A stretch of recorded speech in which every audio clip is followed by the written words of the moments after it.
Karlmaður sem ákærður fyrir að hafa ráðið 10 ára dóttur sinni bana við Krýsuvík í september í fyrra játar sök. Dómur verður kveðinn upp yfir honum eftir rúmar 3 vikur. Mótmælaalda breiðist út Bandaríkin. Útgöngubann í gildi í Los Angeles. Stjórnvöld segjast ekki hrædd við að ganga lengra í aðgerðum gegn mótmælendum. Óvissa, sorg og reiði ríkir meðal starfsfólks flugfélagsins Play vegna áforma hluthafa yfirtöku, segir forseti stéttarfélags þeirra. Félagið skoðar lagalega stöðu sína gagnvart nýsamþykktum kjarasamningum. Eldhúsdagsumræður á Alþingi hefjast eftir sléttar 40 mínútur. Róstusami þingvetur sem enn sér ekki fyrir endan á verður gerður upp. Háflóð í kvöld var nýtt til að aðstoða háhyrning sem strandaði við Grafarvog í gærkvöld að synda á hafút. Viðbragðsteymi vegna hvala í neyð bjargaði honum á 6. tímanum.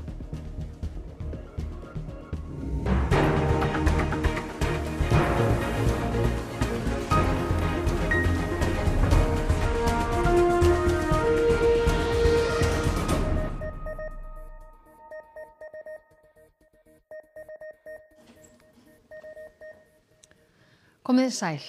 Sigurður Fannar Þórsson hefur játað að hafa banað 10 ára dóttur sinni nærri Krýsuvík í september í fyrra. Aðalmeðferð fór fram í dag. Sigurður Fannar Þórsson huldi andlit sitt þegar hann var leiddur inn í héraðsdóm Reykjaness af 2 lögreglumönnum í morgun. Sigurður Fannar játaði sök en bar þó fyrir sig minnisleysi að einhverju leyti. Hann samþykkti á sama tíma bótakröfu móðurstúlkunar, 5 milljónir króna í miskabætur og 1,5 milljón í útfararkostnað. Þinghaldið var lokað vegna náinna fjölskyldutengsla. Sigurður hringdi sjálfur í neyðarlínuna frá Krýsuvík að kvöldi 15. september og tilkynnti andlát dóttur sinnar. Lögregla fann hann nærri Vaskarsnámu og þar benti hann í átt að þeim stað þar sem dóttir hans fannst. Endurlífgunartilraunir hófust strax á vettvangi en báru ekki árangur. Sigurður Fannar hefur setið í gæsluvarðhaldi síðan og sætir ákæru fyrir manndráp. Hann var metinn sakhæfur af geðlæknum. Dómur yfir honum verður kveðinn upp eftir rúmar 3 vikur eða 4. júlí. Lögreglan í Los Angeles handtók fjölda mótmælenda í nótt. Útgöngubann í gildi í borginni. Ríkisstjóri Kaliforníu sakar forseta Bandaríkjanna einræðistilburði.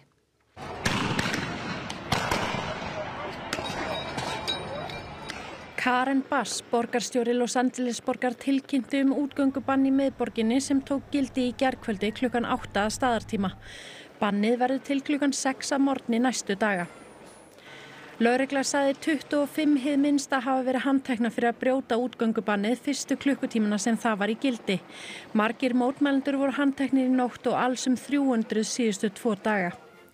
Gavin Newsom, ríkisstjóri Kaliforníu, hefur ráðist af hörku gegn innflytjendastefnu Trumps Bandaríkjaforseta. Hann sagði í ávarpi til íbúa ríkisins í gær að forsetinn sýndi einræðistilburði og að þeir myndu ekki aðeins ná til Kaliforníu. When Donald Trump sought blanket authority to commandeer the National Guard, he made that order apply to every state in this nation. This is about all of us. This is about you. California may be first, but it clearly will not end here. Other states are next. Democracy is next. Democracy is under assault before our eyes. This moment we have feared has arrived. Mótmælt nánast öll Bandaríkin, allt frá New York til Chicago, Seattle og í landamæraríkinu Texas. Þrátt fyrir ástandið í Los Angeles sé nú stöðugra en helgina 1700 þjóðvarðarliðar að störfum í borginni. Trump Bandaríkjaforseti skipaði 700 landgönguliðum í viðbót við þjóðvarðarliðana til borgarinnar í gær. En óljóst hvert verkefni þeirra verður þegar þangað komið. Dómsmálaráðherra Bandaríkjanna segir stjórnvöld ekki hrædd við að ganga lengra í aðgerðum gegn mótmælendum. We're going to do everything within our legal authority to protect our law enforcement officers and all the people in California right now.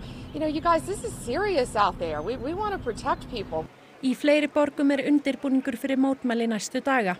Ríkisstjóri Texas, Greg Abbott, fyrirskipaði þjóðvarðarliði ríkisins að fara til borgarinnar San Antonio vegna mótmæla sem eiga að vera þar í vikunni. Nú þegar hafa mótmælendur verið handteknir í öðrum borgum í ríkinu. Abbott sagði þjóðvarðarliðið sem það fjölmennasta í Bandaríkjunum eiga að gera allt í sínu valdi til að aðstoða lögregluyfirvöld við að halda upp í lögum.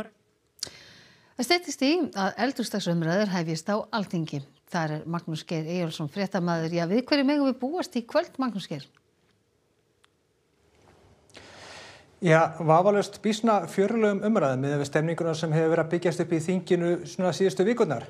Þetta náttúrulega fyrstu eldhúsdagsumræður nýrrar ríkisstjórnar og hennar fyrsti þingvetur sem verður gerður upp. Það má jafnvel færa rök fyrir því að það sé kannski full ótímabært að gera upp þingveturinn enda fjölmörg mál sem á eftir að vinna. En þingforseti Þórunn Sveinbjarnardóttir, má búast við kröftugum umræðum? Já, ég vona á því að þingmenn leggja sig alla fram í eldhúsdegi eins og oft áður. Þessar umræður hafa svona alla jafna markað upphafið að lokasprettinum á þinginu svona fyrir sumarhlé. Hver er staðan í þeim efnum? Staðan er þannig að það eru enn nokkur stór mál óafgreidd í þinginu og það er ennþá verið að vinna í þingnefndum. En ég á nú von á því að þetta gangi mjög vel í þessari viku og að við getum svona farið að sjá hvernig þetta liggur nákvæmlega helgina. Ertu farin að svona íta á þingflokksformenn og biðja bara gera svo vel að hraða sinni vinnu? Ég er náttúrulega alltaf að íta á þingflokksformenn og ég veit að það eru samtöl í gangi eins og þarf að vera. Við ljúkum alltaf þinginu á því að við náum hér samkomulagi það hvernig við viljum ljúka þessu en að samanskapi eru þetta mjög mikilvægt að þau mál sem að meiri hlutir fyrir fái framgang, sinn lýðræðislega framgang hér. Verði út júní, þannig hefði minnst það? Ég vil helst ekki spá það en ég finn það bara að fólk er tilbúið til að vera hér alveg til mánaðamóta ef þess gerist þörf en við skulum bara sjá hvernig því vindur fram. Takk Þórunn. Já, útsendingin hefst á slaginu 19:40. Þetta verða knappari umræður en undanfarin ár af því að þingflokkarnir eru færri en ræðutíminn sá sami. Nú strax á loknum umræðum skiptum við aftur hingað yfir í Kringlu. Ég fæ til mín 2 álitsgjafa sem ætla að gera upp þessar umræður. Já, og svo fjöllum við enn nánar þær í fréttum klukkan 10. Frábært, takk fyrir það Magnús Geir Eyjólfsson. Við missum ekki af því og snúum okkur núna að öðrum. Starfsfólk flugfélagsins Play finnur fyrir óvissu, sorg og reiði vegna áforma yfirtöku félagsins. Þetta segir forseti stéttarfélags starfsfólksins. Mikilvægt sé að reyna að halda sem flestum í vinnu. Greint var frá í gær að 2 af stærstu hluthöfum flugfélagsins hegðust gera yfirtökutilboð í alla hluti þess. Þá yrði félagið skráð af markaði, íslensku flugrekstrarleyfi skilað og í staðinn flogið undir maltnesku og aukin áhersla lögð á skrifstofur félagsins á Möltu og í Litáen. Þá yrði Ameríkuflugi félagsins hætt og borgum sem Play flýgur til í Norður-Evrópu fækkað, en áhersla aukin á sólarlandaferðir í staðinn. Forseti Íslenska flugstéttarfélagsins segist hafa fengið fregnirnar á sama tíma og aðrir í gær. Þeim samtölum sem ég hef átt við fólk þá er svona tilfinningarnar í kringum þetta náttúrulega bara dálítið lýsandi fyrir áfall. Það er óvissa og það er viss sorg í þessu og svo inn á milli kannski bara eitthvað reiði og þetta brýst náttúrulega bara mismunandi út hjá fólki. Jóhann segir virt samtal vera milli flugfélagsins og stéttarfélagsins sem semur fyrir starfsfólk Play. Langtíma kjarasamningar náðust milli þeirra í síðustu viku en stéttarfélagið hafði hafnað samningi í byrjun maí. Forstjóri Play sagði í fréttum RÚV í gær að kjarasamningarnir myndu standa og breytingarnar ekki hafa áhrif á kjör áhafna. Við erum í rauninni bara núna, það er eitt af því sem við erum bara að vinna í, það er að skoða bara okkar svona kannski lagalega stöðu gagnvart í, það sem við erum í rauninni með bindandi kjarasamninga við í rauninni eigendur og móðurfélag félagsins. Við þurfum bara dálítið að sjá hvernig þetta þróast og við erum bara eins og ég sagði, við erum bara í virku samtali við það það, hvernig við finnum bara flöt á þessu. Í mínum samtölum við yfirmenn og stjórnendur félagsins þá er mikill vilji að halda þeim sem þeir geta í vinnu. Þá er ég að tala eins og hægt er út frá stöðunum sem er, að reyna að lágmarka skaðann eins og hægt er. Fæst hefur í aukana að lögreglumönnum sé hótað ofbeldi að þeir verði fyrir ofbeldi. Brotin voru 220 talsins í fyrra og voru 39% fleiri en meðaltal síðustu 5 ára á undan. Þessi mál eru einnig að meðaltali fleiri í ár eða það sem af er ári en árin á undan. Bláu línundar hér sína hótanir og appelsínugulu sína ofbeldi. Almennt hafa þau verið í kringum 10 til 12 að meðaltali en voru 16 til 17 í fyrra og það sem af er þessu ári. Mest var aukning á ofbeldi og hótunum á Suðurnesjum. Við höfum verið að skoða öryggi og öryggistilfinningu lögreglumanna árum saman og við erum að sjá það að fleiri lögreglumenn telja síðustu ár að tilfinning þeirra fari versnandi, þannig að við erum auðvitað að lesa þarna inn í ákveðna kannski hörku sem er að eiga sér stað og höfum þess vegna verið að vinna í því að halda betur utan þessi mál, reyna að ná utan þessi mál og reyna að tryggja öryggi og bæta öryggi og öryggistilfinningu lögreglumanna almennt. Til dæmis í fyrra voru innleidd rafvarnarvopn í því skyni að bæta öryggi lögreglumanna á vettvangi og svo er ýmis úrræði sem að við getum gripið til þegar að fólki er ógnað utan vinnutíma sem betur fyrir fátítt. Miklar breytingar eru fyrirhugaðar hjá fjölmiðlafyrirtækinu Sýn. Stöð 2 verður lögð niður í núverandi mynd. Þetta var tilkynnt á starfsmannafundi í Egilshöll nú síðdegis. Alexander Kristjánsson fréttamaður er þar. Já, Alexander, hvað kom fleira fram á þessum fundi? Já, fundinum er nýlokið. Þetta var svona tiltölulega langur fundur. Hann hófst hérna klukkan 5. Við höfum í sjálfu sér ekki fengið að vita nákvæmlega hvað kom fram á fundinum og það verður ekki opinberað fyrir með kaupallatilkynningu í fyrramálið. En það sem við vitum þó er, eins og þú segir, að vörumerki Stöð 2, það verður lagt niður. Og þess í stað verður aukin áhersla á vörumerki Sýn, sem er nafn móðurfélagsins, á öllum miðlum félagsins og þar með talið á vefmiðlunum Vísi. Með sjónvarpsstöðina. Á þá að hætta með sjónvarpsstöðina, Alexander? Þetta er allavega greinilega upphafið að einhverjum stærri breytingum. Hvernig nákvæmlega það verður útfært liggur ekki fyrir. En það sem að okkur skilst er að það verði aukin áhersla á streymisveitu og þá að erlendri fyrirmynd. Við sjáum hvernig þetta er gert hjá öðrum stöðum erlendi eins og til dæmis Sky í Bretlandi. Það er svona stöð sem er greinilega litið til sem fyrirmynd. En það Alexander, það verður sjónvarpssviptir af Stöð 2 sem á sér jú langa sögu hér á landi. Já, það er alveg óhætt að segja það. Stöð 2 hefur náttúrulega verið starfrækt frá því í október árið 1986, rétt eftir að einkaleyfi Ríkisútvarpsins á útvarps- og sjónvarpsútsendingum var afnumið og nokkrum vikum eftir að Bylgjan fór í loftið. Nú í upphafi árs 1990 þá runnu síðan Stöð 2 og Bylgjan undir einn hatt Íslenska útvarpsfélagsins. Það hafa verið mikla sviptingar á fjölmiðlamarkaðnum síðan og þessi vörumerki svona gengið kaupum og sölum, en alltaf hafa þau lifað og alltaf hafa þau haldist allt þar til nú. Þannig að þetta eru sannarlega breytingar. Þetta eru vissulega tímamót og við fylgjumst að sjálfsögðu með þessu öllu saman, en Alexander Kristjánsson, við þökkum þér fyrir í byli úti við Egilshöll. Rússlandsher hefur síðustu daga gert 100 drónaárás á úkraínskar borgir, en er þrýst á Rússa að taka þátt í friðarviðræðum af heilum hug. 3 létu lífið og 20 særðust í árásum næturinnar á úthverfi Kharkiv í Austur-Úkraínu. Rússar sendu marga 20 dróna til árása meðal annars á höfuðborgina Kyiv og hafa undanfarið lagt höfuðáherslu á slíkar árásir. Мене батько на війні, тому я не можу здаватися. Я не можу бути слабкою, тому що так мені погано зараз, а йому в 3 рази гірше.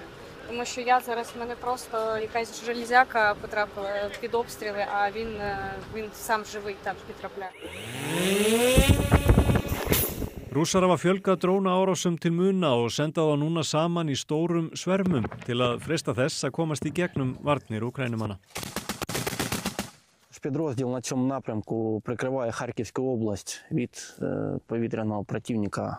Крилаті ракети, шахеди, розвідкрила. Все, чим можемо боротись, ми боремося.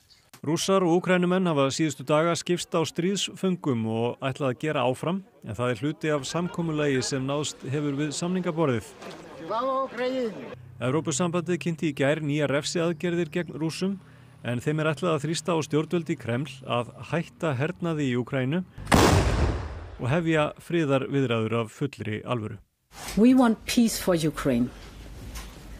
But despite weeks of diplomatic attempts, despite President Zelensky's offer of an unconditional ceasefire, Russia continues to bring death and destruction to Ukraine.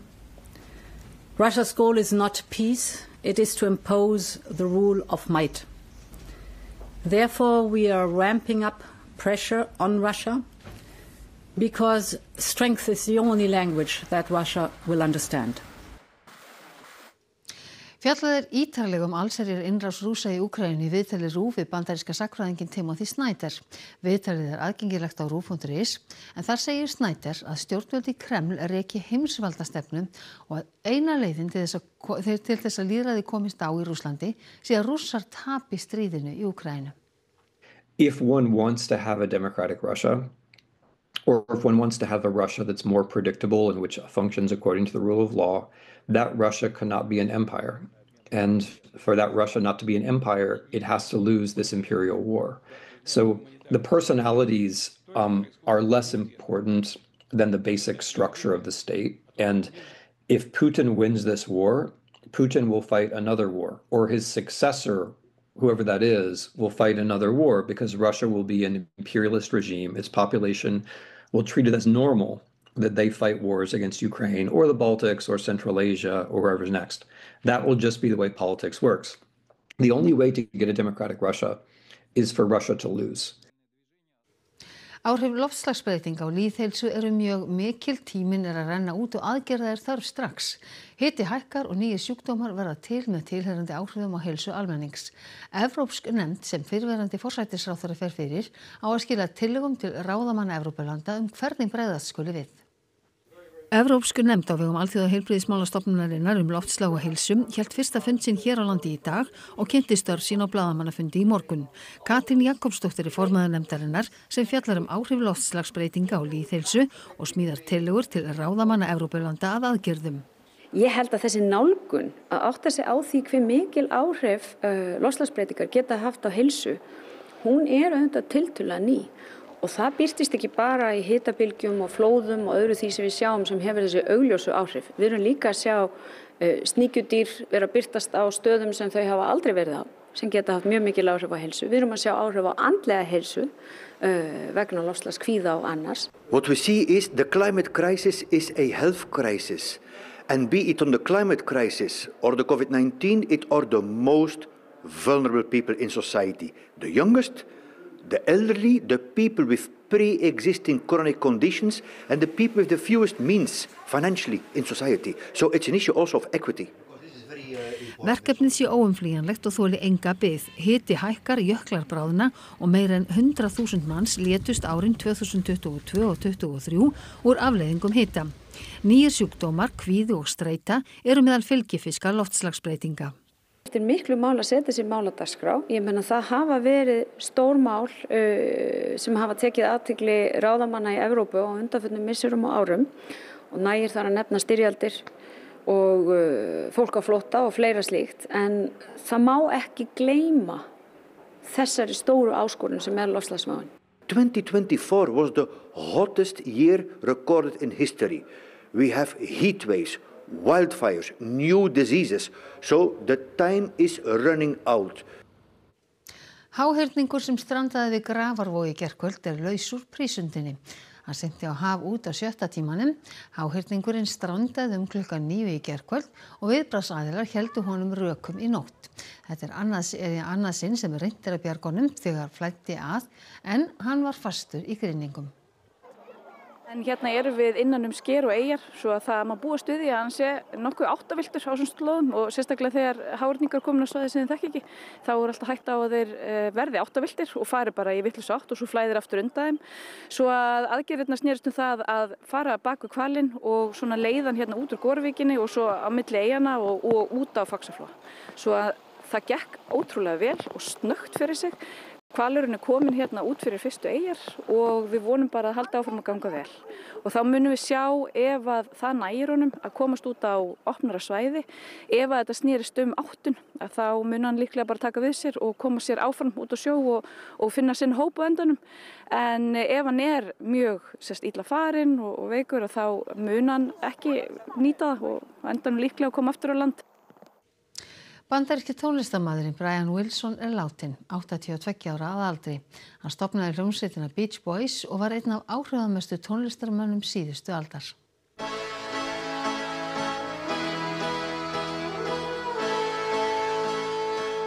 Brian Wilson fæddist í Kaliforníu árið 1942 og hefur verið tengdur heimaríki sínu, ströndum og sólskini nær allar götur síðan. Hann var tvítugt þegar hann stofnaði hljómsveitina Beach Boys ásamt bræðrum sínum 2 og 2 öðrum og vakti sveitin fljótt athygli fyrir einstakar melódíur og raðsetningar.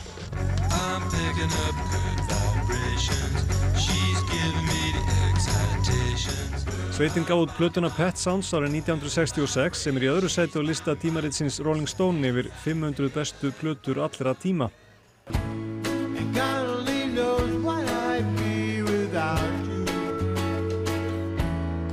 En öllum góðum hljómsveitum fylgja deilur og Beach Boys hættu tíma, en ást þeirra á tónlistinni tryggði að þeir næðu saman aftur. For some reason people want to see us all together.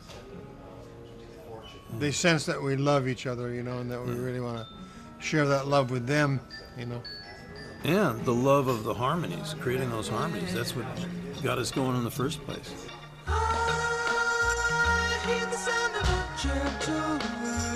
Wilson greindist með elliglöp í fyrra, skömmu eftir að eiginkona hans Melinda lést. Hann lætur eftir sig 6 börn og tónlist sem kallar fram sólina, hvað sem hún leikin.